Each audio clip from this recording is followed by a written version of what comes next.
Welcome to my channel. My name is Thomas Singh and I'm a property educator and investor here in New Zealand. Right about now, I'm coming close to maybe 300 property flips in the last 5 years, and I've got a vast amount of knowledge that I'm trying to teach to you guys. I speak to investors every single day, and this video is all about why some of them are buying in the cities and why some of them are buying in the regions, what's the difference, and how you guys can take advantage of both of those locations. Number one thing I always tell clients when I sit down with them is whatever your budget is, that determines your location of purchase. First thing that most people would do is they would speak to a qualified financial advisor, a mortgage broker, and that will tell you what you guys would be able to buy up to, and then that amount is where you would choose your location. The main thing when it comes to cities, especially in Auckland, you would have capital gains front of mind. Now we all know that Auckland has the biggest capital gains that this country has ever seen, but also the bigger they are, the harder they fall, most people would say. So the main cities that I would class as Auckland, Hamilton, Tauranga, Wellington, Christchurch, Dunedin, and Invercargill. That is what I class as cities. Everywhere outside of those places, to me, is a regional city or town. Most of the properties that I have done all been in the regions. Capital gains is there for your city,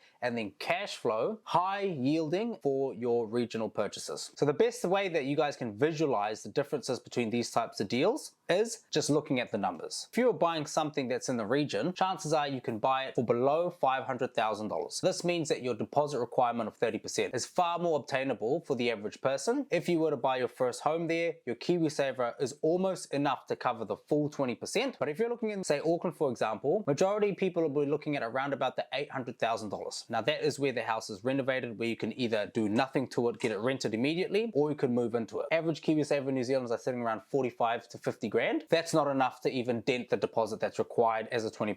160 grand to buy a $800,000 property in Auckland. When it comes to investing and you want to buy something that is in the cities, cash flow negative is what you're going to be up to. This is where your 70% mortgage and the interest rate that you have, let's say it's around 5%, will be far greater than the amount of rent coming in from your tenants. Then on top of that, with any investment property, you're going to have your rates, your insurance, your property management fees, and general maintenance. In the regions, if you are buying something that is around about $500,000, you could get it rented for close to $580, $600, or even close to $700, depending on the demand. Renting your investment property, it all does come down to supply and demand to minimize your vacancy periods. In a massive city like Auckland, you've got a whole bunch of landlords, accidental landlords that just couldn't sell their houses. Some of them have gone overseas, so they're just mass renting a lot of them. Landlords in Auckland are not getting the rents that they thought they would. Too much supply for tenants to choose from. What makes tenants really demand a certain type of property is a shortage of either 3 or 4 bedroom properties combined with big families in the regions. You see this a lot happen in, say, Gisborne. Gisborne has been arguably the highest yielding region, and they have large families and they've been in the same house for maybe 15, 20 years, and then all of their kids have now moved on to have their own kids, and they're in huge demand of 4 bedroom houses. So if you're a property investor that owned a 4 bedroom house in Gisborne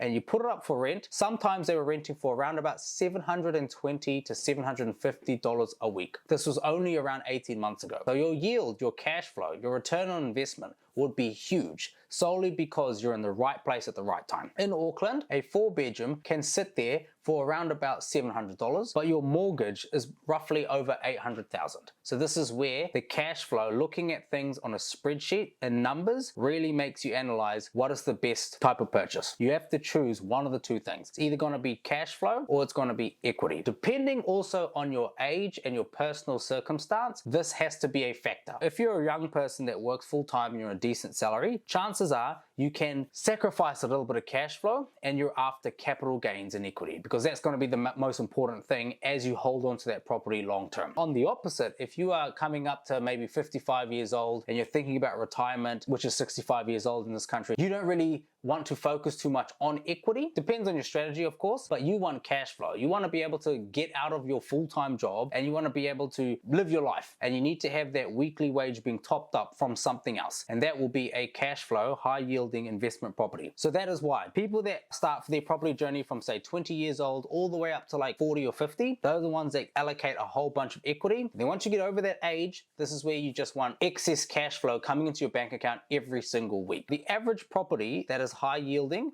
around about 9%, should be able to give you around $150 cash flow positive a week. That isn't enough to go and buy a brand new car, but it's there to possibly look at reducing 1 day a week as you get older. And that's when you look at $150 a week from just one property cash flow positive. You might need 5 or even 10 to eventually get to the point where you don't have to work a job at all. So what I'm going to do now is I'm going to put up 2 deals, and one of them's going to be in a major city and the other one's going to be in the region, and we can actually see the numbers in front of our faces, and you guys can make the decision on which one you would rather own. This is on the investorpro.co.nz website. We've got free to use calculators there. This one here is called Property Cash Flow Calculator. I'm going to start with a regional deal that is an actual real deal we have out near the Ruapehu district. It is 2 2-bedroom units. It's only $460,000. If we were to find out the 30% deposit here, this is what your cash would be, or equity would be required for your deposit. So 460 times 0.3 gives us 138. That's your deposit. So you'll have a mortgage of around 322. Mortgage, let's go principal and interest. At rent, now this is going to rent actually at $400 each. So you're collecting $800 a week for this regional property. Interest rate, let's just go with a flat 5%. Mortgage term of 30 years. Vacancy, we can go with just 1. Property management. Now in the regions, let's look at maybe 8% plus GST or something. Let's just go with 9% there.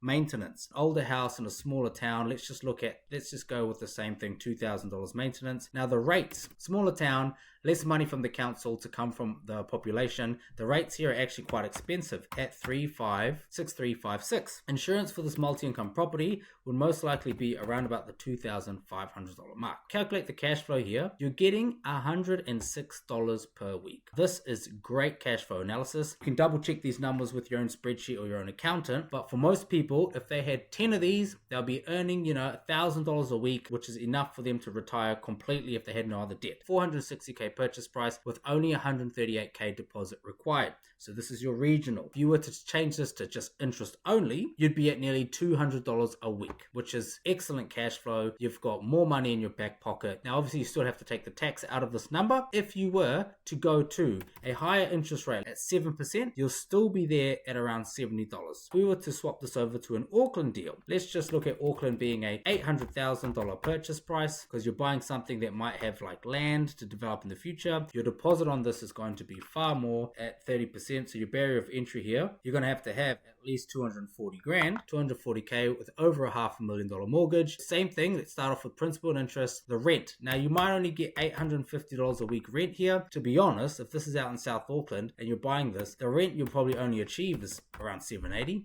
Say it's a 3-bedroom property, 650 square meters of land, you're buying it for capital gains, you're probably only going to get around $780. Now, interest rate, let's go to 5%, 30 years. Property management, bigger city, more supply of property management. Sometimes they do it cheaper for around about 6%, so we're taking that down on the cities. Maintenance here, let's just keep that the same because it's an old existing property. And the rates there, we've got most likely going to come down to $3,000 a year. Let's just say that. Insurance, single house, $1,800. Let's calculate the cash flow. So you will be topping this up by $100 a week, which is roughly $5,000 a year. That is outside of anything else that might pop in with the property to do with, higher maintenance fees. So someone would have to think in their mind, am I going to trade $5,000 a year to top up so I can get those capital gains? And if capital gains happened, it is definitely worth doing that. But the thing is, for the last couple of years, people have been topping up this amount to get no capital gains. If anything, their house has been going down in value all over the country, especially in Auckland. What happens if this starts to happen? Interest rates start to go up to 7%, as it did in the other example, and we're looking at $270 a week. What happened if you only ended up getting $750 because there's too much supply of rentals? So now you're at around $300 a week, topping that up all the time. We do hope that the interest rates will never get to that point again.